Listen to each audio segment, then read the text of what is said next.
Well, much of the mainstream media cycles last week were mired in chatter about UN Ambassador Susan Rice and the possibility she may be considered to take over as Secretary of State once Hillary Clinton leaves her post. And most of what you probably heard sounded something like this. We are significantly troubled by many of the answers that we got and some that we didn't get.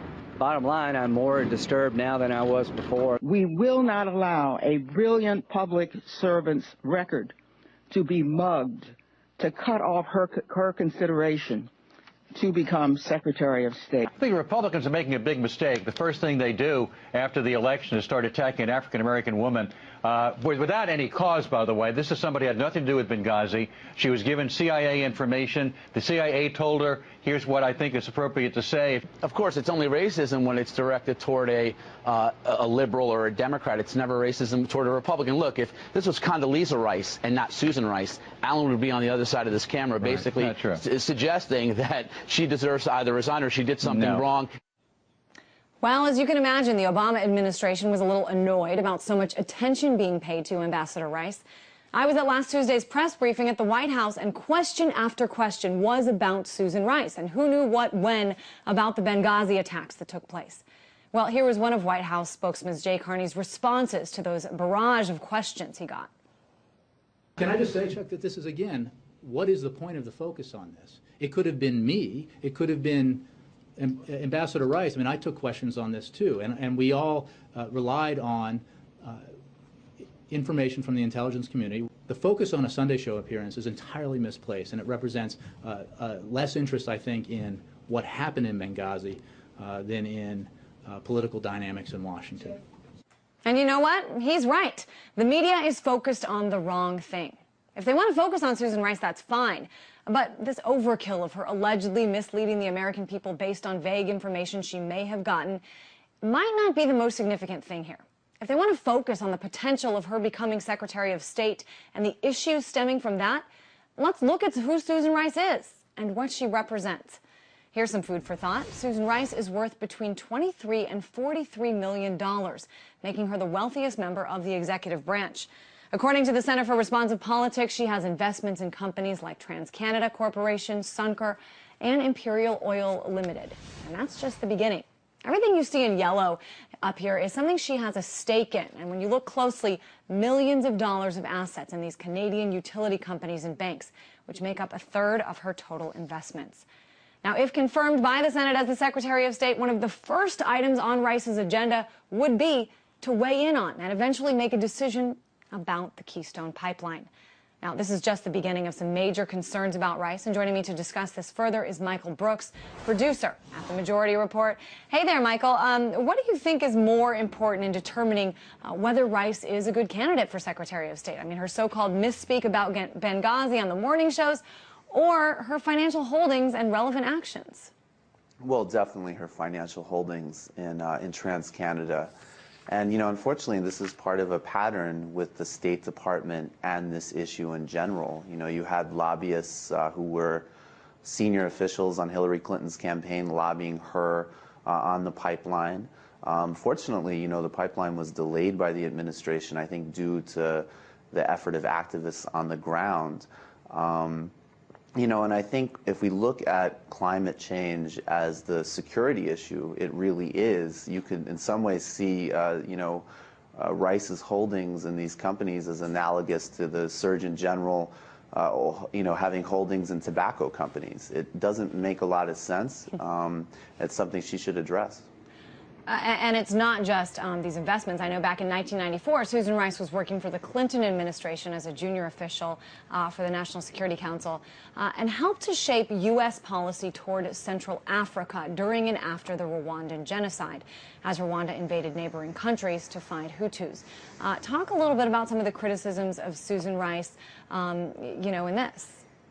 Well, I think that Ambassador Rice in this regard is really just reflective of a lot of, even President Clinton himself and a lot of figures from that administration, because basically they were unresponsive to a genocide that, you know, took place in real time.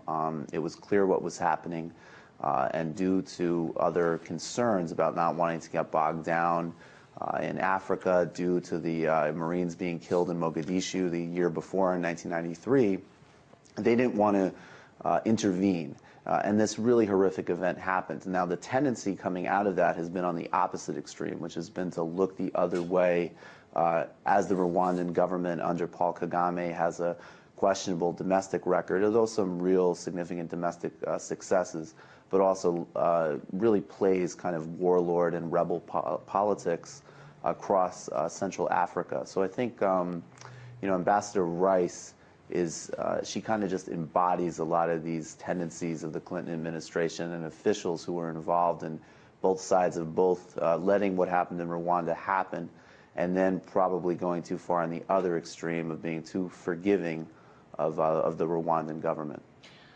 It's so interesting to me because the position of Secretary of State is so important in terms of representing this country on an international scale. So why are we not hearing in the mainstream media about decisions like this, policy shaping ideas about Africa? This is not what we're hearing.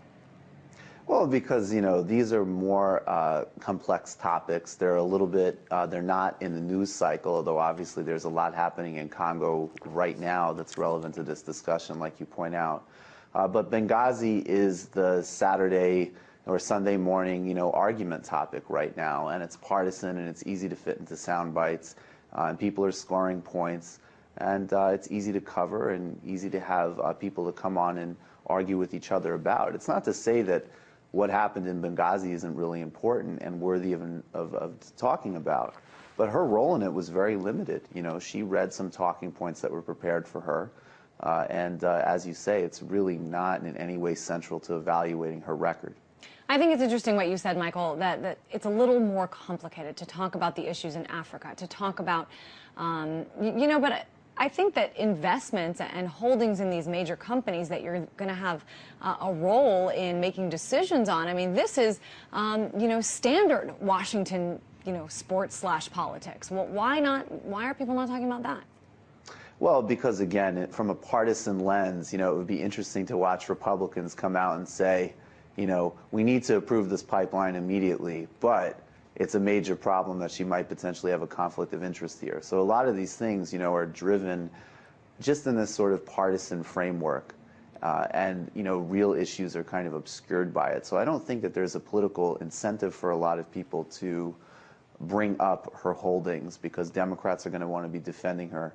And Republicans are really strongly supportive of the pipeline. I think that's such an interesting point, that because her, conflict of interest has to do with an issue that, Republicans would actually side with her on, something they would agree on, they're deciding not to bring it up. But what do you think? I mean, when weighing a potential Secretary of State, I mean, what qualities should be looked at, and how much significance should this be given? I know that in the presidential election, the conversation every single hour of every single day was about Mitt Romney's taxes. A lot of people were saying, you know what, I don't care how much money he makes. That's irrelevant. What do you think are the most important points that the American people should be thinking about, and that the American media should be talking about when it comes to whoever the next Secretary of State is?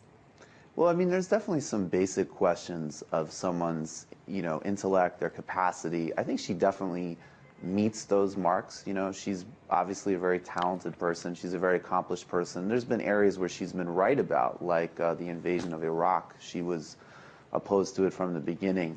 And then, the other questions that are really central that I want to see her pressed on are Rwanda, her whole policy towards Africa. That's really where she launched her career from, as an Africa specialist.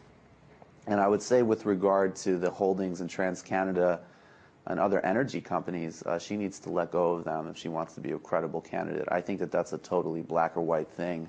And I hope, you'll keep pushing on it and other people will keep pushing on it, because that's very clear. There's not much ambiguity there. Let's talk a little bigger picture here, Michael, not just dealing with Susan Rice, but about something that you pressed upon, which is that this really is kind of, the political media these days seems to have taken a lot of notes from ESPN and the way they cover sports. And it's interesting to watch, it's fast moving, and people, at least, a lot of producers and on-air talent like to think that their viewers like it when it's more of, you know, a sporting event. You know, this he said, she said account. Talk a little bit about big picture here, how the media sort of does that, and what you think the impact has been.